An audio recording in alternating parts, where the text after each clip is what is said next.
Hello friends, welcome to UPSC Decoded and welcome back to the Hindu editorial analysis in just 15 minutes जहां पे कुछ ही मिनटों में हम करते हैं comprehensive analysis all those articles that are important for your exam.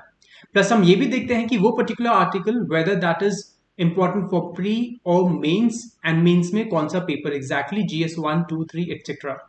So let's begin with the discussion for the day. And by the way, those of you who are here on the channel for the first time, please make sure you subscribe to the channel and also don't hesitate to press a like button because you are going to like this session just like other sessions. तो दोस्तों आज not too many articles are important today because you see some of the articles are not actually relevant. The first one is not really important from an exam perspective. It is talking about कि virus China ने deliberately Wuhan lab से बनाया था, वो just out of control हो गया और it was a zoonotic disease transmission from, let's say, bats to human beings. So we are not really bothered about it from an exam perspective. The second one is also not really important from exam perspective.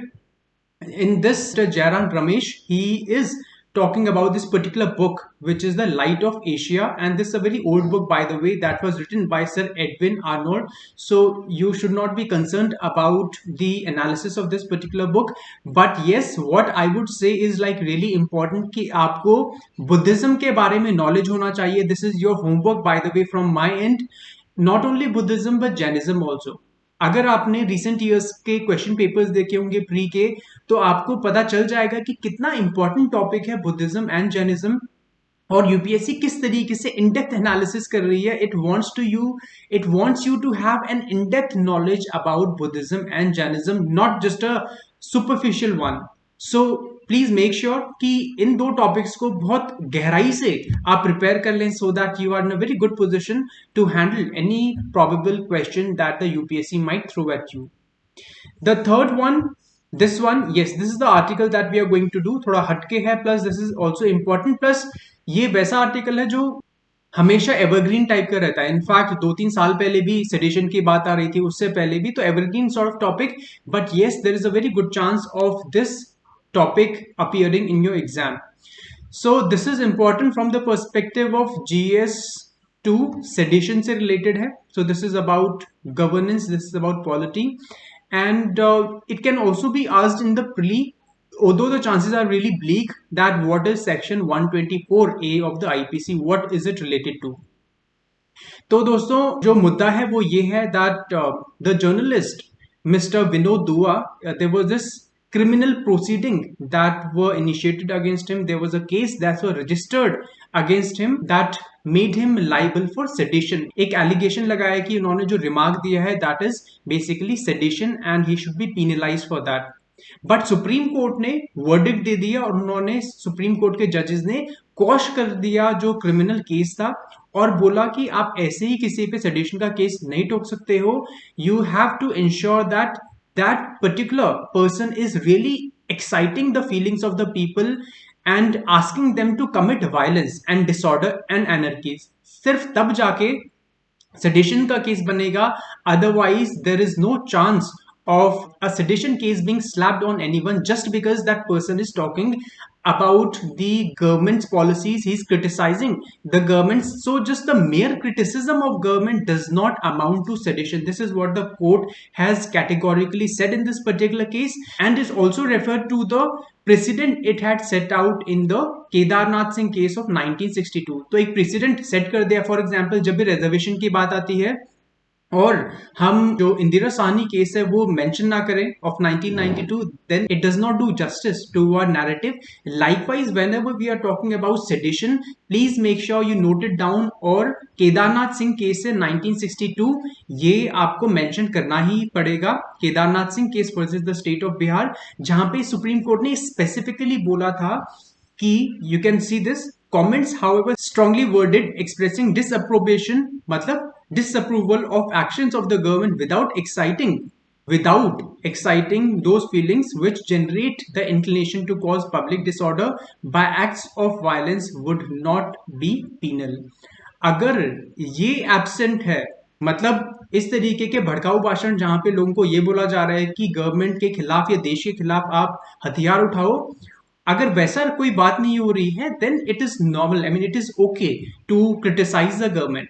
But government क्या करती है frequently, 124A of the IPC, this section it is using in the name of sedition. It is basically persecuting those people who are talking against the government, and this is something the Supreme Court has categorically said no to.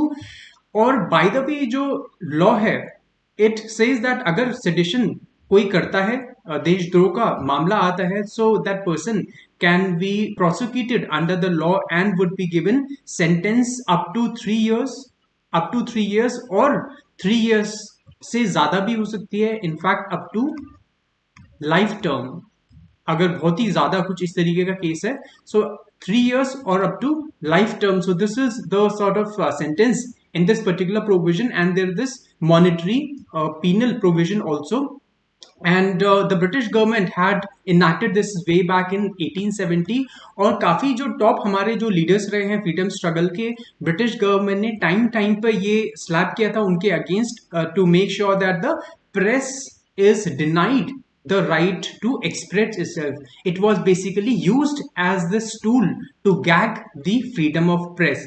And बाल गंगाधर तिलक जी के against इस particular penal provision को slap किया गया था. In fact, Gandhi ji also was prosecuted under this particular section.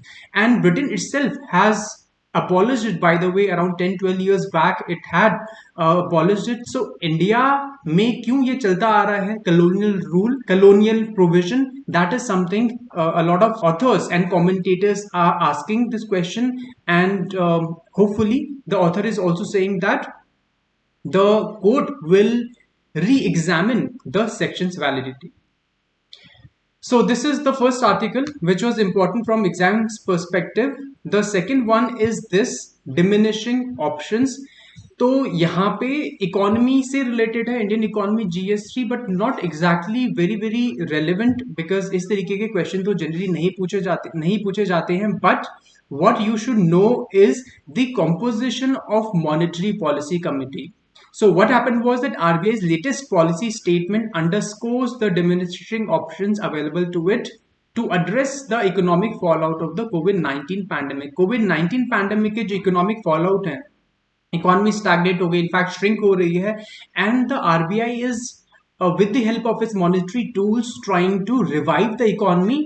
तो जो author है वो ये बोल रहे हैं कि आरबीआई भी बहुत ज्यादा कुछ नहीं कर सकती because it has got this limited options. अब आरबीआई के पास कोई मैजिक वॉन्ड तो है नहीं कि जैसा चाहे उसी तरीके से इकोनॉमी हो जाए, भले ही वो इंटरवेंशन करेंगे, but it can just facilitate the rise of the economy, the growth of the economy. But ऐसा नहीं है कि पूरी तरीके से आरबीआई के कंट्रोल में, because you know what is the situation on the ground. So it is talking about this monetary policy committee.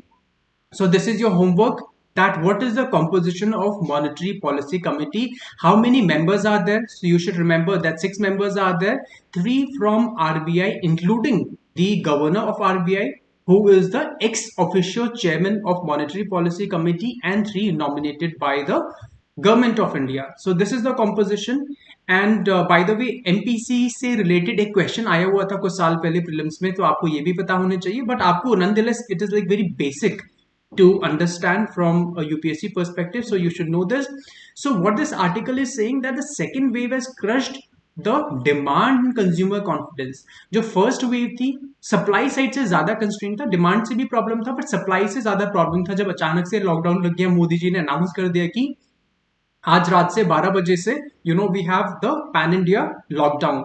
But it is saying the second wave is different. Second wave में supply का उतना problem नहीं है, demand का problem है, because the rising unemployment and the shrinking buffers, economic reserves, जो भी थोड़ा बहुत पैसे हैं लोगों के पास, specially the vulnerable sections, that is badly impacted.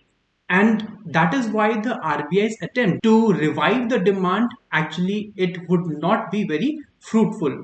चाहे वो लो क्रेडिट कर लें, जो रेपो रेट है उसको कम करके रखें, जो इंटरेस्ट रेट्स हैं, सो इंटरेस्ट रेट कम भी करके रखोगे तब भी कुछ ज्यादा फर्क नहीं पड़ने वाला है, बिकॉज जो क्रेडिट साइकिल है it's a very very virtuous sort of cycle, and the confidence of the consumer which is called consumer confidence needs to be high.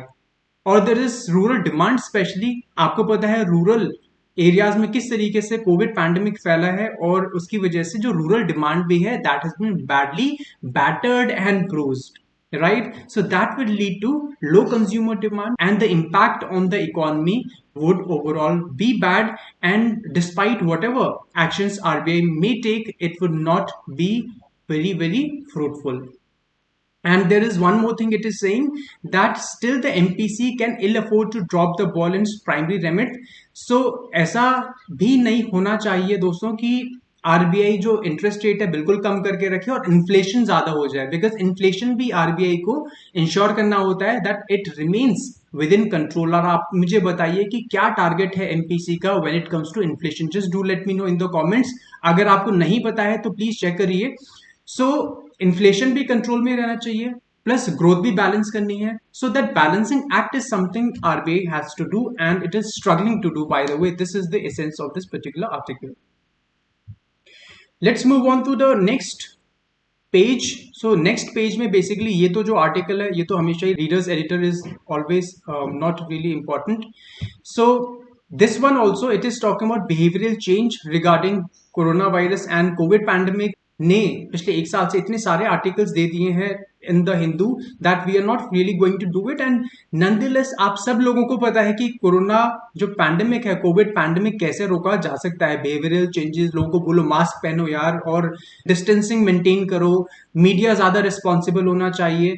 तो मीडिया के जो रोल है यहाँ पे बिहेवियरल चेंज करने में वो ज्यादा इंपॉर्टेंट है। हैंड वॉश करो, तो ये सारी जो चीजें हैं बिहेवियरल चेंजेस में आती हैं and as such this is not very new. अब जो बच्चा भी है ना वो भी इस चीज के बारे में लिख लेगा। So we have to do those topics that are somewhat new, that are fresh topics. So one such topic which is somewhat different is this, that we have to talk about from a GS2 perspective, vulnerable sections of the Indian society.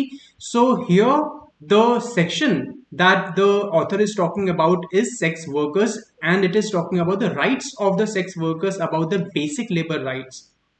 So what happens generally is that whenever we talk about the vulnerable sections, we talk about the elderly, we talk about the disabled, but nobody talks about the sex workers. And as such, this theme is like really important for us from GS2 perspective and from the perspective of human rights, also from the perspective of labor rights also.